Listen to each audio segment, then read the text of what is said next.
பல்லவர்கள். ஆம், இவர்கள் பாரசீகத்தை சார்ந்தவர்கள். சாதவாகனர்களின் கீழ் பணிபுரிந்தார்கள். தொண்டை மண்டலத்தை பூர்வீகமாக கொண்டவர்கள். இவர்களின் ஆட்சி முறையை 3 நிலைகளாக பிரிக்கலாம். அவையோ முற்கால பல்லவர்கள், இடைக்கால பல்லவர்கள் மற்றும் பிற்கால பல்லவர்கள். முதலில் முற்கால பல்லவர்களை பற்றி காண்போம். இவர்களின் காலம் கிபி 250 முதல் 350 வரையான காலகட்டங்களாகும். முக்கிய அரசர்களாக சிவாஸ்கந்தவர்மன் மற்றும் விஜயாஸ்கந்தவர்மன், பப்பதேவன் ஆகியோர் கருதப்படுகிறார். அடுத்து இடைக்கால பல்லவர்கள். இவர்களின் ஆட்சி காலமாக கிபி 350 முதல் 550 வரையான காலகட்டங்களாகும். இம்மரபின் முதல் அரசன் குமார விஷ்ணு. விஷ்ணுகோபன் என்பவரை சமுத்திரகுப்தர் தோற்கடித்ததாக அலகாபாத் கல்வெட்டு கூறுகிறது. அடுத்து பிற்கால பல்லவர்கள். இவ்வம்சத்தை தோற்றுவித்தவர் சிம்ம விஷ்ணு ஆவார். இவர்களின் ஆட்சி காலம் கிபி 575 முதல் 900 ஆண்டு வரை. சமஸ்கிருதத்தை ஆட்சி மொழியாக கொண்ட இவர்கள் காஞ்சிபுரத்தை தலைநகராக கொண்டு தொண்டை மண்டலம் முழுவதும் ஆட்சி புரிந்தார்கள். இவர்களின் எல்லை வடக்கே கிருஷ்ணா முதல் தெற்கே பாலாறு வரை பரவி கடந்தது. ஆம், இவர்களின் சிம்மமோ நந்தி. பாண்டிய மன்னன் கடுங்கோவின் சமகாலத்தவரான சிம்ம விஷ்ணு களப்பிரர்களை தோற்கடித்தார். அதனால் இவர் அவனி சிம்மம் அல்லது உலகின் சிம்மம் என்று அழைக்கப்பட்டார். இவரின் தந்தை பெயர் 2ஆம் சிம்மவர்மன். அடுத்து சிம்ம விஷ்ணுவின் மகனான 1ஆம் மகேந்திரவர்மன் கிபி 600 முதல் 630 வரை ஆட்சி புரிந்தார். அப்பர் எனும் திருநாவுக்கரசர் சமணராக இருந்த இவரை சைவ சமயத்திற்கு மாற்றியதாக பெரிய புராணம் கூறுகிறது. இவர் மத்த விலாச பிரகசனம் எனும் நகைச்சுவை நாடக நூலை எழுதியுள்ளார். அது மட்டுமின்றி தட்சண சித்திரம் எனும் ஓவியக்கலை தொடர்பான நூலையும் எழுதியுள்ளார். இவர் பரிவாதினி எனும் வீணை வாசிப்பதில் மிகவும் வல்லவர்.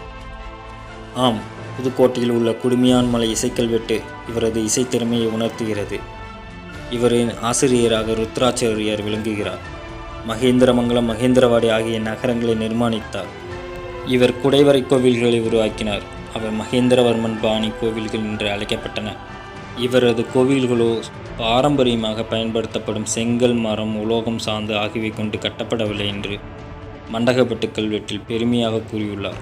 1ஆம் மகேந்திரவர்மனோ பல சிறப்பு பெயர்களை கொண்டுள்ளார். அவை குணபரன் என்ற தாராள குணமும், சித்திரகார புலி என்ற ஓவியத் திறமையும், சங்கீரண ஜதி என்ற இசைத்திறமையும், விசித்திர சித்தன் என்ற கட்டிடக்கலை திறமையும், மத்த விலாசன் என்ற இலக்கிய திறமையும், சத்ரு மல்லன் அல்லது கலகப்பிரியன் என்ற போர் திறமையும், சேத்தகாரி என்ற கோவில் கட்டுவதில் வல்லவன் என்ற திறமையும் உணர்த்துகிறது. இவரின் குடைவரக் கோயில்களோ மாமண்டூர், மண்டகப்பட்டு, மகேந்திரவாடி, தலவானூர், சீயமங்கலம், வல்லம், பல்லாவரம், திருக்கழுக்குன்றம், திருச்சி ஆகிய இடங்களில் காணப்படுகிறது. இவரது குடைவரக் கோயில்கள் வழக்கமாக மண்டப பாணியில் தூண்களை கொண்ட ஒரு மண்டபத்தை கொண்டிருக்கும். இறுதியாக இவர் புல்லாலூர் போரில் சாளுக்கிய மன்னன் 2ஆம் புலிகேசியிடம் தோல்வியடைந்ததாக கூறப்படுகிறது.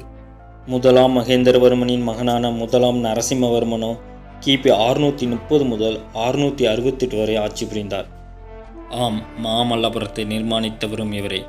இங்குள்ள ஒற்றைக்கல் ரதங்கள், மண்டபங்கள் இவர் காலத்தில்தான் உருவாக்கப்பட்டன. இங்குள்ள பாறை சிற்பங்கள் திறந்தவெளி கலைக்கூடம் என்று அறியப்படுகிறது. தன் தந்தையை தோற்கடித்த சாளுக்கிய மன்னர் 2ஆம் புலிகேசியை மணிமங்கலம் போரில் சந்தித்தார். ஆம், 2ஆம் புலிகேசியை தோற்கடித்து வாதாபி நகரை அழித்தார். எனவே இவர் வாதாபி கொண்டான் என்று அழைக்கப்பட்டார். மணிமங்கலம் போரில் படைத்தளபதியாக செயல்பட்டவர் பரஞ்சோதி என்கின்ற சிறு தொண்டு நாயனாரா. இவர் வாதாபி கணபதி என்று அழைக்கப்பட்டார். ஆம், நரசிம்மவர்மனின் நண்பனாகிய இலங்கை மன்னர் மானவர்மன் மணிமங்கலம் போரில் உதவினார். அவருக்கு நன்றி செலுத்தும் வகையில் 2 முறை இலங்கை மீது படையெடுத்து கைப்பற்றிய பகுதிகளை மானவர்மனுக்கு அர்ப்பணித்தார். 1ஆம் நரசிம்மவர்மனின் ஆட்சி காலத்தில் தான் சீன பயணி யுவான் சுவாங் காஞ்சிபுரத்திற்கு வருகை புரிந்தார். 1ஆம் நரசிம்மவர்மரோ ஸ்ரீமேகன், ஸ்ரீநிதி, ஸ்ரீபரன், வாதாபி கொண்டான், மாமல்லன் என்ற சிறப்பு பெயர்களால் அழைக்கப்பட்டார். 1ஆம் நரசிம்மவர்மனை அடுத்து 1ஆம் பரமேஸ்வரவர்மனின் மகனான 2ஆம் நரசிம்மவர்மன் என்கின்ற ராஜசிம்மன் ஆட்சி புரிந்தார். இவர் கிபி 695 முதல் 728 வரை ஆட்சி புரிந்தார். இவர் ஆட்சி காலத்தில் அரசவை புலவராக தண்டின் விளங்கினார். சீன அரசவைக்கு தூதுக்குழுக்களை அனுப்பியவரும் இவரே. இவர் காலத்தில் பல்லவ நாடு மிகவும் வளமாகவும் அமைதியாகவும் செயல்பட்டது. இவர் ஆதோத்தியா என்ற வீணை வாசிப்பதில் வல்லவர். காஞ்சி கைலாசநாதர் கோயில் கல்வெட்டில் ராஜசிம்மனின் அரசி இரங்கபதாவின் உருவம் காணப்பட்டுள்ளது. ஆம், இவரின் ஆட்சி காலத்தில்தான் கட்டுமான கோவில்கள் அமைக்கும் பணி தொடங்கப்பட்டது. காஞ்சி கைலாசநாதர் ஆலயமோ பல்லவர்களின் கட்டிடக்கலையின் மணிமகுடம் என்று அழைக்கப்பட்டது. மாமல்லபுரம் கடற்கரை கோவில், பனைமலை தாளகிரீஸ்வரர் ஆலயம், காஞ்சி முக்தீஸ்வரர் ஆலயம், பூரம் பெருமாள் கோவில், திருத்தணி வாடாமல்லீஸ்வரர் ஆலயம், குடிமல்லம் பரமேஸ்வரர் ஆலயம் இவர்களின் கட்டடக்கலைக்கு சிறந்த சான்றிதழாகும்.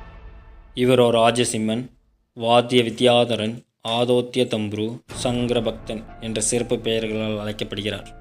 இவரை தொடர்ந்து இவரின் மகனான 2ஆம் பரமேஸ்வரவர்மன் கிபி 728 முதல் 731 வரை ஆட்சி புரிந்தார். ஆனால் இவரோ சாளுக்கிய மன்னன் 2ஆம் விக்ரமாதித்தனால் தோற்கடிக்கப்பட்டார். ஆம், இவரது மரணத்தோடு சிம்ம விஷ்ணுவால் தொடங்கப்பட்ட நேரடியான பல்லவ மரபு முடிவு பெற்றது. 2ஆம் பரமேஸ்வரவர்மனின் மரணத்தை அடுத்து தீவிர விஷ்ணு பக்தரும் திருமங்கை ஆழ்வாரின் சமகாலத்தவரான 2ஆம் நந்திவர்மன் காஞ்சியை சார்ந்த அமைச்சர்கள், பொதுமக்கள், கடிகை உறுப்பினர்களால் மன்னராக தேர்வு செய்யப்பட்டார். ஆம், இவரோ சிம்ம விஷ்ணுவின் தம்பியான இரண்யவர்மனின் வழித்தோன்றல். இவரை காஞ்சி வைகுந்த பெருமாள் ஆலயத்தை கட்டினார். ராஷ்டிரகூட மன்னன் தண்டி துர்கா இவரை தோற்கடித்து தனது மகள் ரேவா என்பவரை திருமணம் செய்து கொடுத்தார். இவரை அடுத்து 3ஆம் நந்திவர்மன் ஆட்சி புரிந்தார். இவரோ தெல்லாறு போரில் பாண்டிய மன்னர் ஸ்ரீமாறன் ஸ்ரீவல்லபனை தோற்கடித்ததால் தெல்லாறு எரிந்த நந்திவர்மன் என்று அழைக்கப்பட்டார். சேக்கிலாரோ இவரை நன்னெறி வளர்த்தான் என்று அழைத்தார். இவரது நினைவாக அவளி நாரணம் என்ற பெருமாள் கோவில் சயாம் நாட்டில் கட்டப்பட்டது. நிருபதுங்கன் மற்றும் அபராஜிதன் இவரது மகன்கள் ஆவார். கிபி 895 நடைபெற்ற திருப்புறம்பியம் போரில் அபராஜிதன் ஆதித்ய சோழனின் உதவியால் நிருபதுங்கனை தோற்கடித்து பல்லவ நாட்டின் மன்னனாக முடிசூட்டி கொண்டார். பின்னரோ ஆதித்ய சோழன் அபராஜிதனை படுகொலை செய்து பல்லவ நாட்டை சோழ பேரரசோடு இணைத்து கொண்டார். பல்லவர்களின் ஆட்சி முடிவுற்றது.